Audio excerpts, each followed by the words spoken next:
Okay. I apologize for that. Welcome again to our Black Voices Matter. I just want to take a moment to reflect on a moment in Black history this week. In 1870, Hiram Rhodes Rebels becomes the first Black senator. There has only been 11 Black senators total. Our fifth senator was Barack Obama, who represented Illinois. The ninth senator was Cory Booker, who represented New Jersey. And the 10th senator was Kamala Harris, who represented California. So those are just a few to name. Hiram Rhodes Rebels was a Republican U.S. senator, minister in the African Methodist Episcopal Church, and a college administrator. Born free in North Carolina, he later lived and worked in Ohio, where he voted before the Civil War. Please visit AAERG's SharePoint site and visit our calendar of events to learn more about former U.S. Senator Hiram Rhodes Rebels. I am Danielle Hairston-Green, Institute Director for Human Development and Relationships. I'm the chairperson of the African American Employee Resource Group and District 530 representative for the Academic Staff Council with UW-Madison. Thank you for sharing your lunch hour with the African American Employee Resource Group, affectionately known as AAERG, as we continue to engage you in meaningful dialogue during our inaugural Black Voices Matter discussion series in recognition of Black History Month. The AAERG purpose is to serve as a resource for and foster current and future African American colleague success by sponsoring programming, providing collegial support, encouraging belonging, and raising a collective voice related to issues that impact employees' ability to thrive personally and professionally. We would love your feedback and will provide a link to our survey in the chat box as we close out this session. I want to first give acknowledgement to our committee members, Dondanita Fleury-Simmons, who's the co-chair and the professional development chair, Rick Mills, who's the secretary and the chair for members and events, Eva Terry, who is our treasurer, James Bowling, who is the chairperson for retention and recruitment, and Hawania Thompson is the chairperson for marketing and media.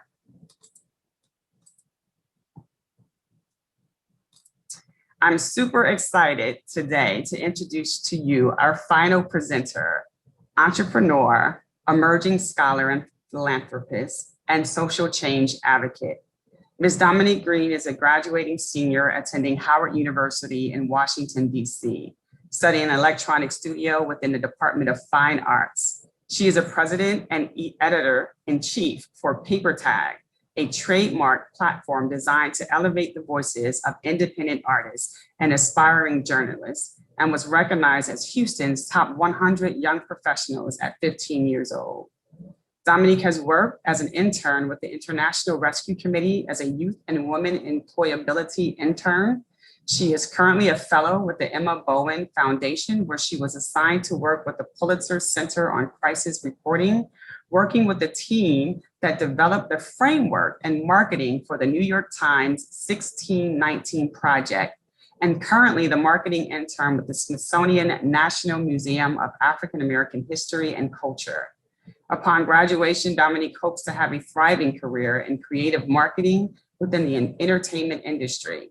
As a young millennial, Dominique believes in social justice and that the redistribution of power will enhance the well-being of individuals through equal access to healthcare, justice, and economic opportunity, and that her voice and the collective voices of her peers and their hunger for knowledge is their most valuable asset. To review Dominique's full bio, please visit the AAERG SharePoint site. But without further ado, I would like to introduce to you Ms. Dominique Green. Thank you so much, Dr. Hairston-Green, for your amazing introduction. As you were talking, I was remembering that I did those things. I was like, whoa, I did do that. So I'm just going to share my screen really quickly.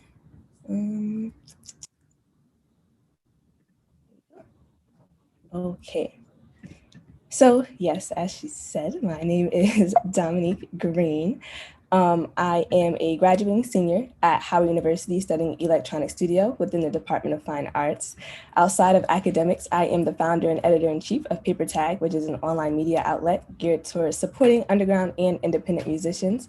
I am also a member of Iota Phi Lambda Sorority Incorporated Delta Phi chapter, the first African-American business sorority, where I serve as a chapter social media and marketing coordinator. So after hearing a little bit about who I am and my background, you may be wondering what my background has to do with mass incarceration. And to be quite honest, it has nothing to do with mass incarceration. The closest that this has to do with my career is actually designing this PowerPoint presentation. But the beautiful thing about advocacy is that everything is rooted in passion, and that's absolutely what I have. The title of my presentation is called Mass Incarceration, Banking on Bondage. And today I'm going to go into what mass incarceration is, what the prison industrial complex is, and how major corporations are influencing our laws around it. So first we're going to start off with a nice game of Kahoot just to measure what we already know or what we don't know. Following that, I will be giving an in-depth look of what mass incarceration and the prison industrial complex is. And to close it out, I'll be discussing how it affects us today and a few action items that you can take to further educate yourself and to spread awareness. So, like I said, let's start with a fun game of Kahoot. Before learning about the everlasting effects of mass incarceration in the prison industrial complex, it's important that we cover some basics so that we understand what we're actually talking about.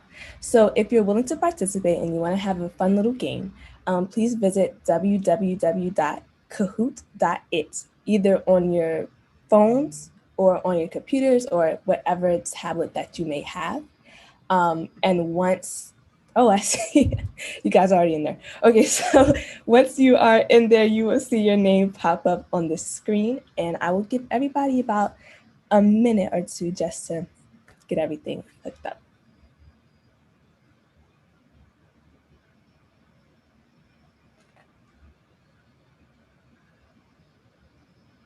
I'm happy to see so many people participating in this game. This is going to be fun. This is going to be a really entertaining time.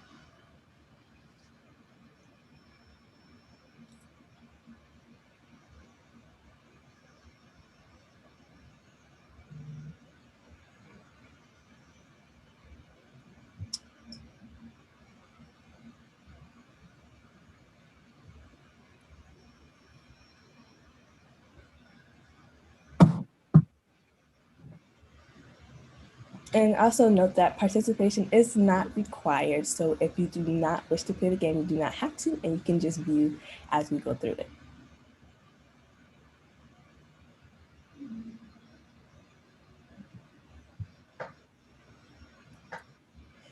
So the way Kahoot works is, if you haven't played it before, it's like a quiz. So what happens is a question will pop up and there are buttons on your phone that corresponds with the answer. So if the question is what's 1 + 1, the yellow circle might say 2. So you would click the yellow circle and that would be your submission for the question. So without further ado, let's get into this game. So here is our first question. The United States prison population in 1990 was one of the following.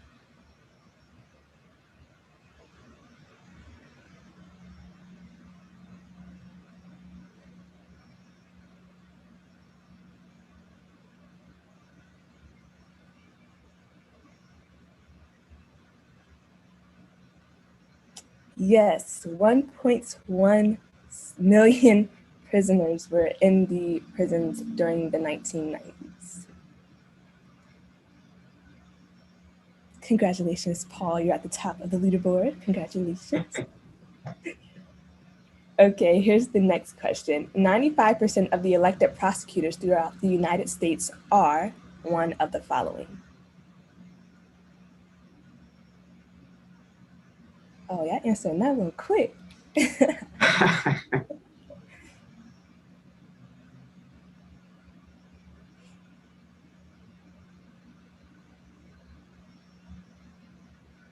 Yes. 95% of the elected prosecutors throughout the United States are whites. Okay, we're seeing some changes in the leaderboard. Okay, so competition now. So the third question, the 13th Amendment is one of the following.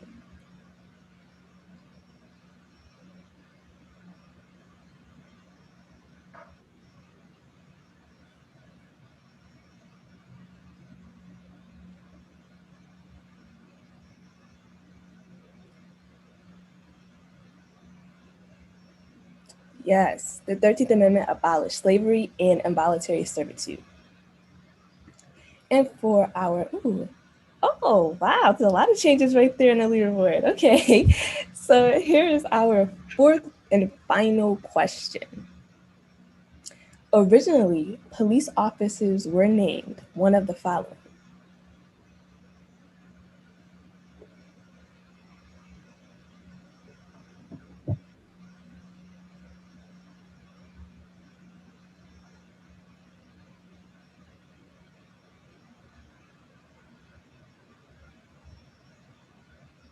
Yes, slave patrol. It was a trick question. I know there were slave catchers and slave patrol. So you were close if you did slave catchers. But yes, the answer is slave patrol. So to see who won this game of Kahoot, let's see. Third place, we have R and S. Second place, we have Karen. And in first place, so 4 out of 4, we have. So congratulations to our top 3 winners of Kahoot. The prize that you all will be receiving is a beautiful thumbs up from me. So thank you so much for participating in this game of Kahoot, and we're going to transition back into the presentation. And after this game of Kahoot, we learned what the 13th Amendment was. We learned what cops were originally named. We learned what the prison population was in the 1990s. So we're getting some basics covered, and these facts should help you better understand the information that you'll be receiving in this presentation. So, did you also know that the United States is 5% of the world's population, but 25% of the world's prisoners? That means one out of every 4 prisoners in the entire world is a United States citizen, and that is not a good statistic. Let me let you know why the statistics are like this. So, I'm sorry, clear my throat. The 13th Amendment to the United States Constitution states neither slavery nor involuntary servitude shall exist within the United States or any place subject to their jurisdiction. But it also mentions except as a punishment for crime whereof the party shall have been duly convicted. What that basically means is slavery is illegal unless you're a criminal. So this causes a loophole within the 13th Amendment. Now, the 13th Amendment wasn't just a random thought. There was intention put behind it, and it started with the ending of the Civil War. So, on January 1st, 1863, the Emancipation Proclamation was issued by President Abraham Lincoln. This was an executive order issued by President Lincoln on September 22nd, 1862, during the Civil War. The Emancipation Proclamation freed slaves in 10 states: Texas, South Carolina, North Carolina, Georgia, Alabama, Mississippi, Arkansas, Kentucky, and Louisiana. It only applied to states still in rebellion in 1863 during the Civil War. This proclamation immediately freed about 20,000 slaves, and over time, it eventually freed all the slaves. So as a quick pop question, and just drop your answers in the comments, does anybody know which of those 10 states that I listed was the last state to notify the slaves that they were actually free? To reiterate those states, it was South Carolina, Texas, North Carolina, Georgia, Alabama, Mississippi, Arkansas, Kentucky, and Louisiana. So if anybody knows, feel free to just drop that in the chat. Okay. Yes, you're Texas. Texas has flooded the chat, and Texas is absolutely correct. So once the Emancipation Proclamation was in full effect and all African Americans were free from slavery, the economy in the South went on a sharp decline. So the Southern plantation owners no longer had enough people to work the fields, picking cotton, tobacco, sugar canes, etc. The South desperately needed a way out of the financial hole that they were in. So on April 8th, 1864, the 13th Amendment was passed. This reintroduced slavery into the United States. It allowed slavery to happen as long as it was a punishment for a crime, which ended up benefiting the Southern economy.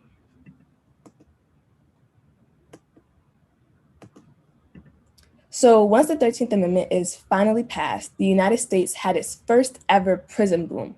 Black people were getting arrested left and right en masse for very minor crimes like loitering or even unemployment. And it was even leading to false accusations of rape, typically a Black man raping a white woman. So with this amendment now in act, Black people are being tossed into jail and becoming a slave again as a punishment for their crimes. So the South's economy is starting to rise again because they now legally have slaves. The media is also assisting in the mass incarceration of Black people. We often see Black people being portrayed as unruly, carnivores, uneducated, murderer, rapist, unkept person. And this was to instill fear into the hearts of white people. So when you're already afraid of Black people and someone tells you that this random Black man just raped a white woman in an alleyway, it would not be hard for someone at that time to believe that, because that's how we were being portrayed in the news and movies and things like that. And one of the major films at the time was Birth of a Nation, and it was originally called The Klansman. And it was directed by D.W. Griffith in 1915. The film was centered around the Civil War and was the first blockbuster Hollywood hit. It was a silent film, and it was the longest and most profitable film. Not only did the film depict Black people in an unruly manner, but it also is what caused the reemerging of the Ku Klux Klan. So now that we have covered some history, we're going to start to follow a prison population timeline. And we're going to start with the 1970s, where the prison population was at 357,292. So it's nearly not even close to what we have right now. In 1971, President Nixon implemented the war on drugs. Instead of taking an approach concerned for citizens' health, the approach was taken from a criminal perspective. Using terms like law and order and the Southern strategy, Nixon immediately tackled the issue using force and violence. And when we're dealing with drugs, and common people, we would think, let's make this a health issue. Let's figure out how to rehabilitate these people and get the drugs out of these communities. But instead, it was treated as a crime, and people who were in possession of it or using it were immediately thrown into prison. To kind of sum up intention with the war on drugs, here's a quote from John Ehrlichman, who was a Nixon advisor, and I'm going to play the audio for that. So let me know if you cannot hear it in the comments.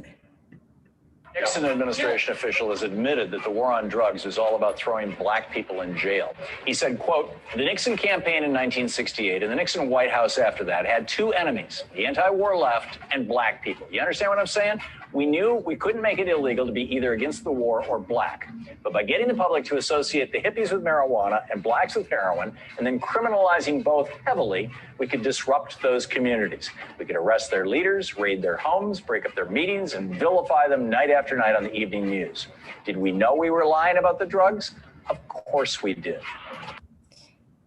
So that's a pretty intense quote right there from John Ehrlichman, who was a Nixon advisor, basically saying that we knew there wasn't an issue with drugs, but we made it an issue so that we can throw people into these prisons. So now on the prison population timeline, we're in 1980. And in 1980, the prison population was 513,900. So during the 1970s, we're dealing with the beginning of the war on drugs. And dealing with this has caused the prison population to increase by 156,608 inmates, all in 10 years. Ooh, okay. So during the 80s, lots of campaigns were running in effort to support the war on drugs. In 1982, the Just Say No campaign was implemented by First Lady Nancy Reagan with the primary goal of discouraging children from engaging in illegal recreational drug use. There was also the This Is Your Brain on Drugs campaign, which is fairly popular, but I'll play it for those who've never seen it before. Is there anyone out there who still isn't clear about what doing drugs does? Okay, last time. This is your brain. This is drugs.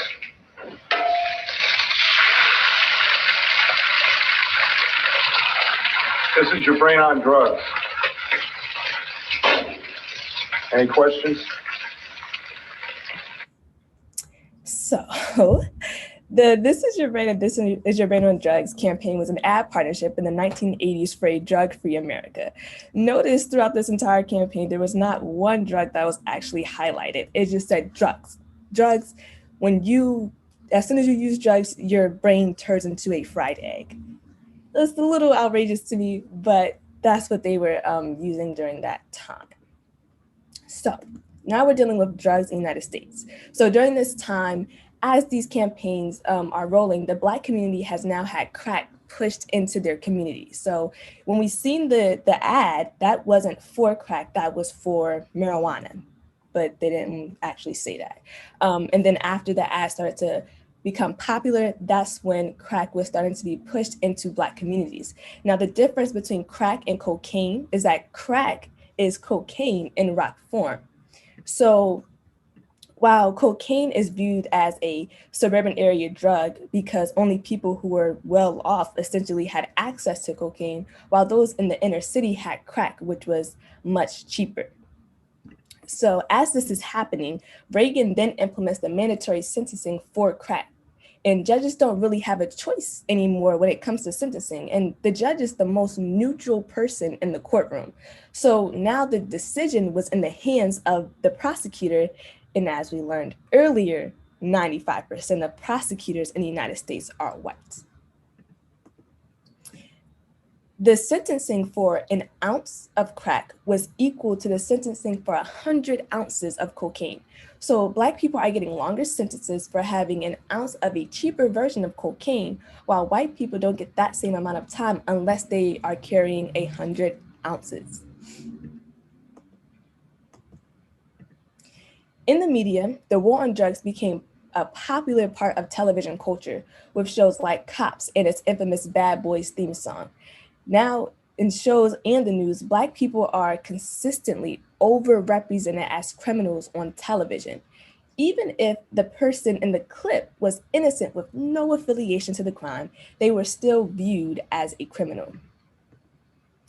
Just like back when the 13th Amendment was passed and films like Birth of a Nation released, these things were put in place to make people afraid of Black people. And in the mid-1980s, the term super predator was coined, and it worked. Political figureheads used the term every chance they got, and it stuck with the people at home. It even got to the point where Black people began questioning themselves and the people around them. In the 1988 presidential race between Michael Dukakis and George H.W. Bush, Bush's campaign ran an attack ad after Dukakis stated that the inmates with life sentences should get weekend leaves from prison. So Monday through Friday, they're in jail, Saturday and Sunday, they're at home with the family.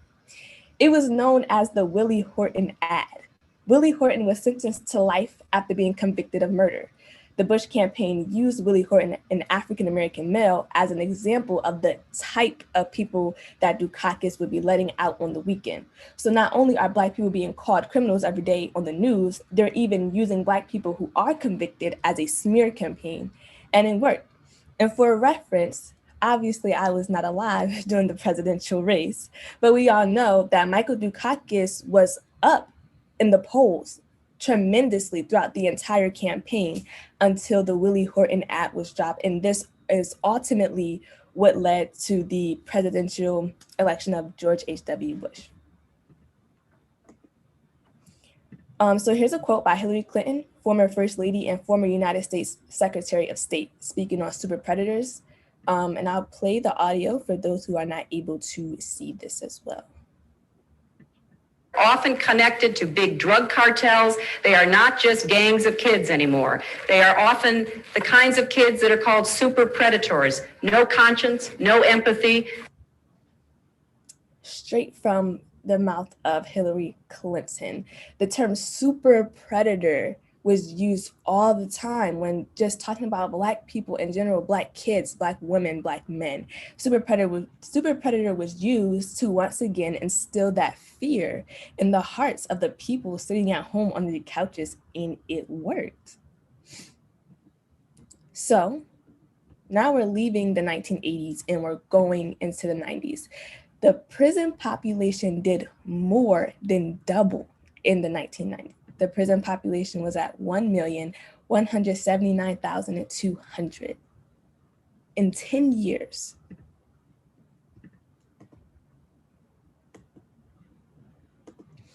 So in the 90s, during the Clinton administration, Bill Clinton implemented the 3 strikes rule. This means after the 3rd felony that is committed, you are sentenced to life in prison.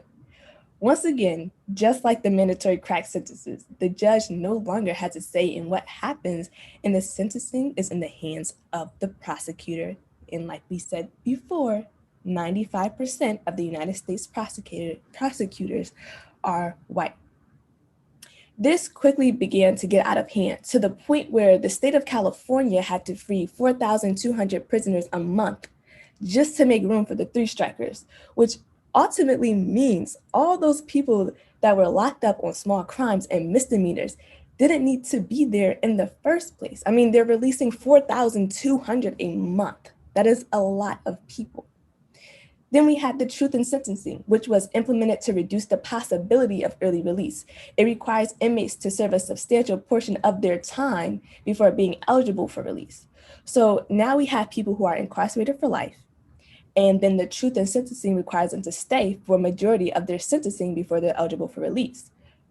But how much is a majority of a life sentence, and who determines what the majority of a life sentence is?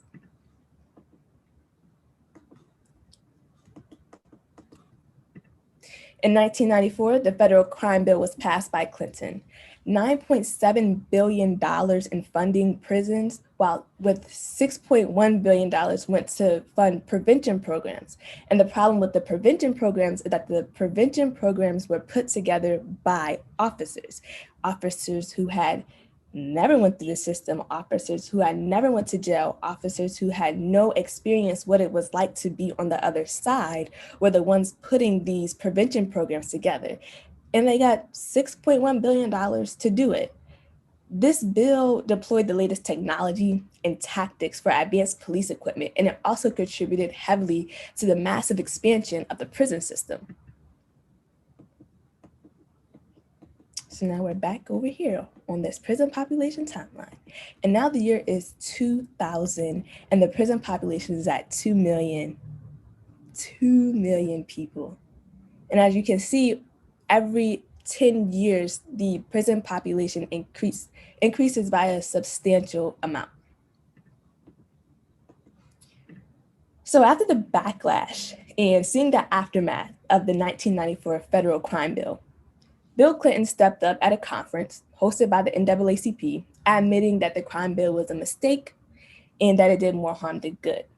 But if we fast forward for a brief moment to 2016, Bill Clinton stated at a Hillary Clinton presidential campaign rally the following remarks. I'm going to play this video for you guys. Wait. See these other signs? This is what's the matter. I don't know how you would characterize the gang leaders who got 13-year-old kids hopped up on crack and sent them out onto the street to murder other African-American children. Maybe you thought they were good citizens. She didn't. She didn't. You are defending the people who kill the lives you say matter. So that's a pretty difficult thing to hear as an African-American when we just heard him say that, you know, he admitted his mistakes at the NAACP conference. And then in 2016, at a campaign rally for his wife, this happens. You know, he's talking about 13-year-old kids on crack. And if I'm being quite honest, I've never heard of a 13-year-old child being on crack. That's not a thing. That's not a statistic. But a lot of times politicians get so angry with people not agreeing with them and not seeing eye to eye. They just speak out of anger and they just say all these things. And that's truly how they feel. And this is the type of changes in politicians that makes the Black community have friction with them. There's always this up and down of not knowing what their views really are, and it causes a lot of insurity. Sorry about that. Okay, so we're back to the prison population timeline. In 2016, the prison population was at 2.3 million. So we have reached Trayvon Martin. Trayvon Martin was a 17-year-old child who was murdered in 2012. So though we are at the 2016 point in our timeline, it is important that the Trayvon Martin case is spoken on so that everyone is able to understand the things that unfolded because of this. So hopefully this is a familiar face to you.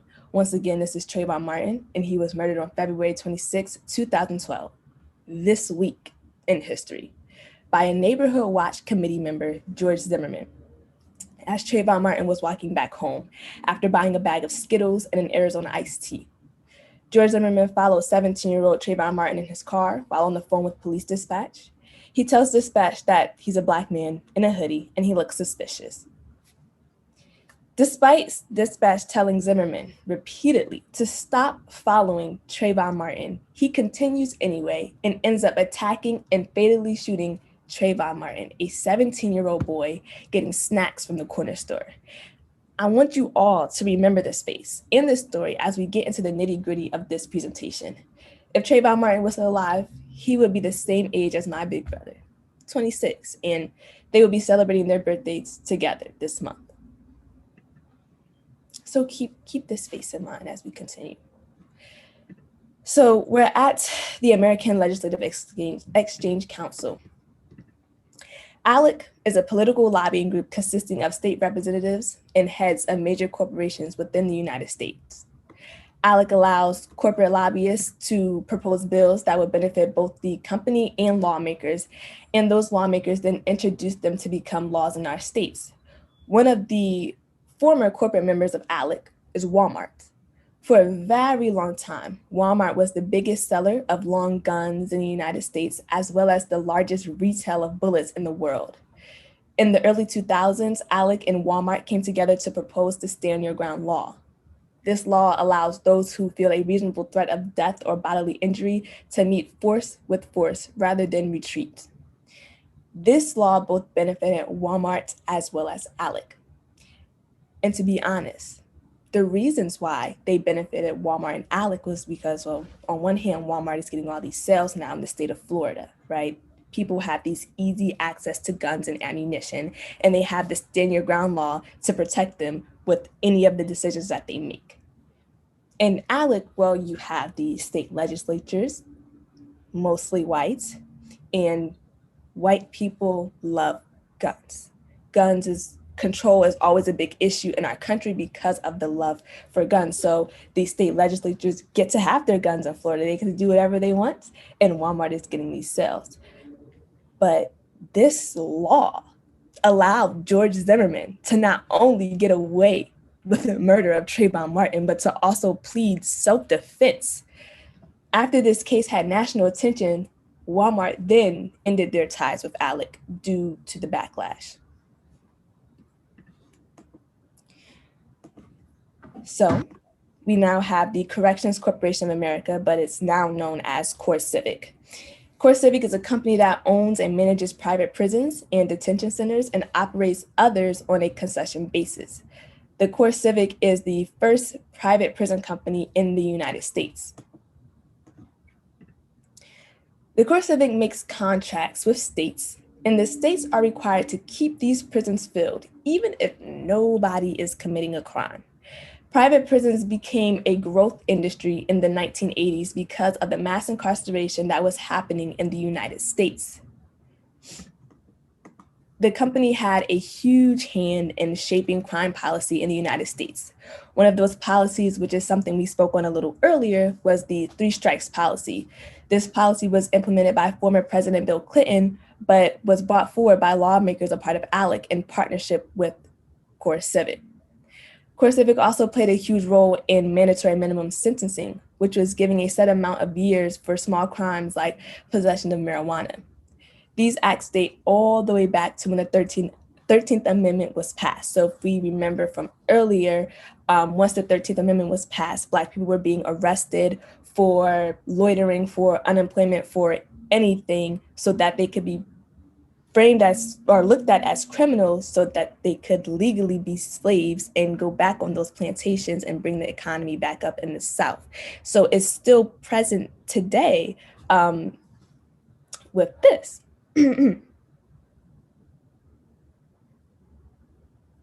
Apologies for that. The CoreCivic also played a huge role in the Senate Bill 1070. So for those who don't know, SB 1070 was a 2010 legislative act in Arizona that gave law enforcement the right to stop anyone that looked like an immigrant, not was an immigrant, not used to be an immigrant, that looked like an immigrant. So SB 1070 allowed CoreCivic to populate their detention facilities. But however, in that same year, NPR, which is the National Public Radio, released an article exposing SB 1070, which resulted in CoreCivic removing themselves from Aaerg, as well as changing their name to CoreCivic. These policies were put in place ultimately to make the lawmakers happy and put money in the pockets of Aaerg, CoreCivic, and the American Bail Coalition. So what is the American Bail Coalition, you may ask? So let's talk about what the American Bail Coalition is. The American Bail Coalition is a trade association made up of national bail insurance companies who are responsible for underwriting criminal bail bonds throughout the United States of America. So they deal with bail bonds, which means that they act as a surety and pledge money or property as bail for the appearance of a defendant in court. ABC strongly advocated for GPS monitoring. GPS monitoring in the perspective of prisons are often referred to as ankle monitors. Instead of imprisoning people in an actual prison, people are now becoming imprisoned in their own homes. Ankle bracelets are typically given to people who are accused or convicted of a DUI or sentenced to house arrest, or even as an alternative for immigration detention.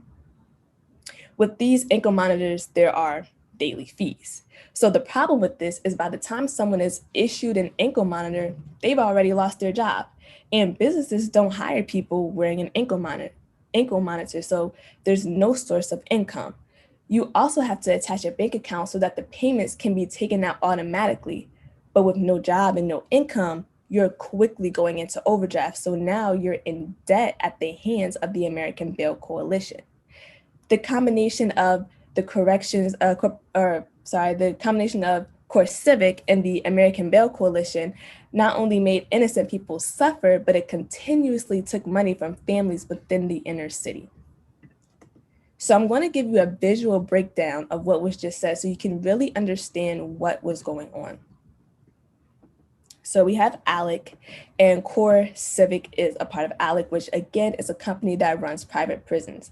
States throw many people of color in jail for very small crimes for an extended amount of time. This is because CoreCivic requires every private prison to have a certain amount of inmates at all time, no matter the crimes that have or have not been committed. This basically means every inmate has a price tag on their head. This money, of course, goes back into CoreCivic, but it also goes back into Aaerg because it costs between $7,000 to $25,000 to maintain membership as a corporation every year in Aaerg. So now let's talk about the American Bail Coalition. So ABC's success is dependent on CoreCivic. So as long as there's inmates, there is a bond. So a lot of these inmates come from the inner city. So it's typically families that are underprivileged that have to come out of pocket to pay either the percentage of the bond or to give up property. To put it into perspective, here's an example. A young Black man gets arrested for possession of 5-6 grams of marijuana in a state where it's illegal. His mother does not want her child to have to sit in jail until their court date, especially when the court date is usually never set for such a small crime. So she would then go to the American Bail Coalition. And if she's able to afford it, the mother would pay the percentage of the bond or give up property in place of that. And when I say property, I mean your home. The money then goes back into ABC as well as Aaerg, as mentioned before. So something else that happens with the American Bail Coalition, like we just talked about, was the ankle monitors. So like we said, the ankle monitors have the daily fee, which is between $5 to $40 a day.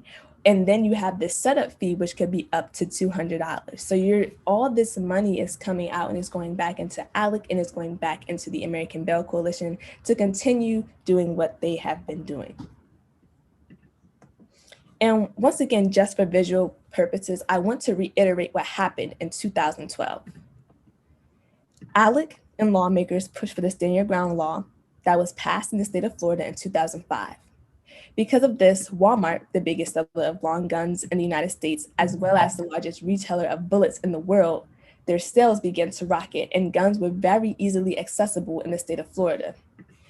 This ultimately led to the senseless murder of 17-year-old Trayvon Martin, and it also allowed George Zimmerman to walk free.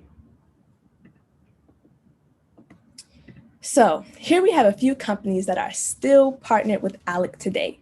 There's popular companies like Firma, Time Warner Cable, Cracker Barrel, Blue Cross Blue Shield, United Airlines, and many, many more that aren't even mentioned here. This is not to say that all of these companies listed have played a role in mass incarceration, but it only makes you question their values, but it also makes you wonder what policies they are trying to push through Aaerg. Here, we have a few companies that have left Aaerg: Johnson & Johnson, Wells Fargo, Expedia. These are all brands we are very familiar with. And a lot of these companies left due to exposure and not morals. So for example, JCPenney and Victoria's Secret used to be Aaerg members until they were exposed for using cheap prison labor to make their products. Imagine working a penny an hour to create clothing and product for $1 million companies. In some prison, it costs $1.10 to make a 10-minute phone call to family. So imagine working 50 hours a week and you only get 50 cents in return. You can't even call home. So you most likely can only talk to your family members every 2 to 3 weeks based on the income that you're making in these prisons. And a lot of times as American citizens, when we hear the term sweatshop, we automatically think China and all these other countries when we have our own sweatshops here in our prisons. And another example is Sodexo. A lot of students, especially HBCU students, are very familiar with Sodexo.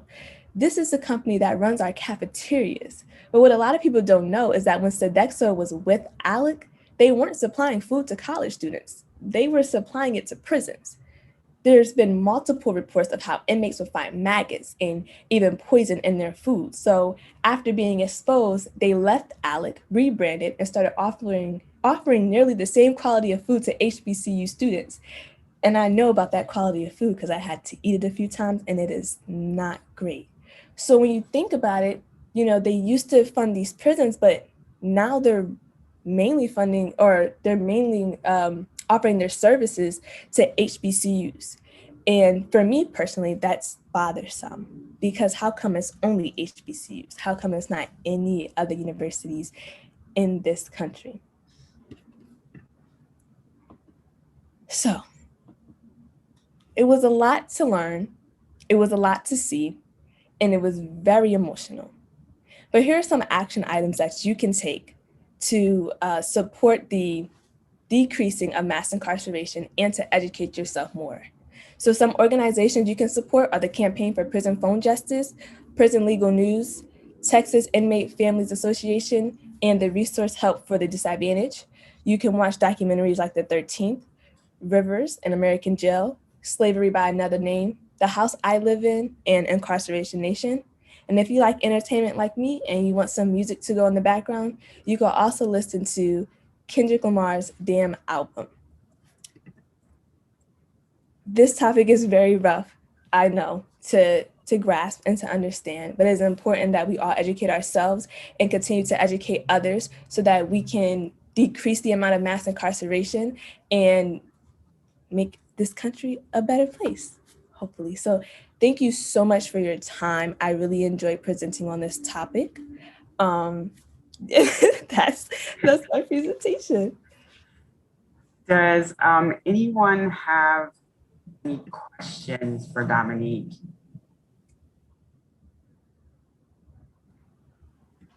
Super informative.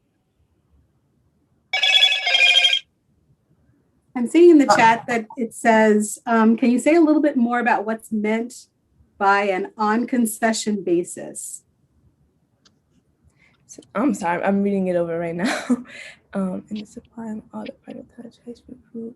So basically on a concession basis, it's basically just reiterating what that contract is. So the contract is these private prisons are giving the contract to the state and they have all these requirements for them. And they have to keep the populace with the minimum amount of inmates every year, or they will risk shutting down, losing funding, which means the state is losing out on income as well.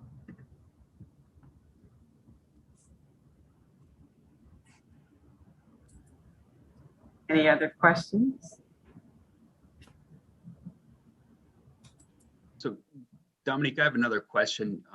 Are you able to talk about the relationship between state governments and incentives or kickbacks or tax breaks that they might have for allowing private prisons, federal or state level, to operate within their state?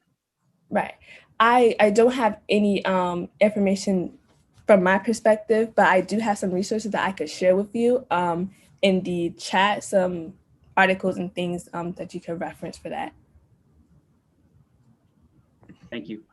Mm-hmm.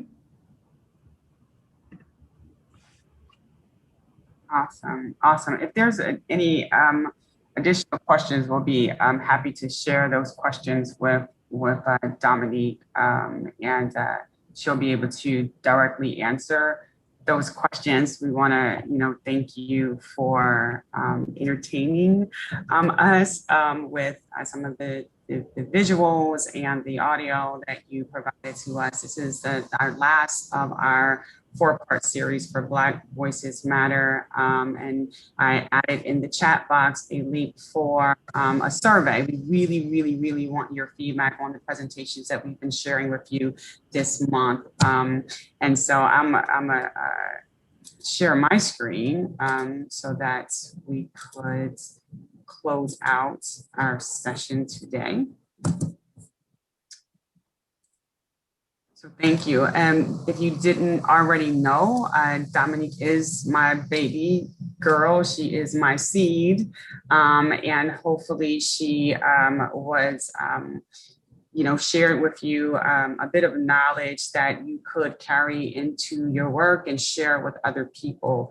I've had the pleasure of watching Dominique do this presentation with a group of graduate students as well as some undergraduate students. And I thought it was, I learned a lot and I wanted to share that information with you. So, I'm just a proud mama here listening to her do her presentation. And so I want to thank you, Dominique, for spending this amazing hour with us on behalf of the African American Employee Research Group and our colleagues, our friends, and our partners of the Division of Extension. We hope we can call upon you to continue to engage us in meaningful dialogue. Please remember, for everyone who's listening and those who will be watching a recording not everything that is faced can be changed, but nothing can be changed until it's faced. And this is a quote from James Baldwin. As a reminder, Dominique's full bio and recording of today's session can be found only on our SharePoint site. We hope that you have enjoyed yourself and will return for our new series beginning March the 10th, 2021, Wisdom Wednesdays. Registrations will open today. And thank you to everyone who joined the live discussion, as well as those watching the recording. And, thank you for taking the time to watch this phenomenal discussion. Check your emails and please take a few minutes to complete our survey. Yes. I just wanted to add before we go that we're changing the format just a bit for Wisdom Wednesdays. And so as you prepare yourselves for Wisdom Wednesdays, what we'll be doing is, so it's the second Tuesday of every month. There'll be a great speaker like the dynamic speakers you've heard over the last month, and have an expertise area to share with you. And what we'd like to do, though, is allow a little bit more time for dialogue. So we will keep this format for the first hour, and then we'll kind of go into a green room. So we will continue with that speaker for an additional half an hour for people who choose to stay on the line and actually unmute, show their cameras, and dialogue directly with the speaker. So an hour of presentation will be followed by a half an hour of green room time. So I just wanted to make sure that you all are aware of that format as we move forward. Back to you, madam. Thank you. Thanks for that clarification, Dondanita. Yes, you definitely will have more time to engage, and our sessions will run throughout the year. If you have any ideas or thoughts that you want to share with Dondanita and her team in terms of future presenters, please feel free to do so. Again, thank you for giving us your time on this Wednesday. We really appreciate you, and we really appreciate you embracing the African American Employee Resource Group and our inaugural Black Voices Matter series. Thank you guys. Have a great afternoon, and I look forward to seeing you next month.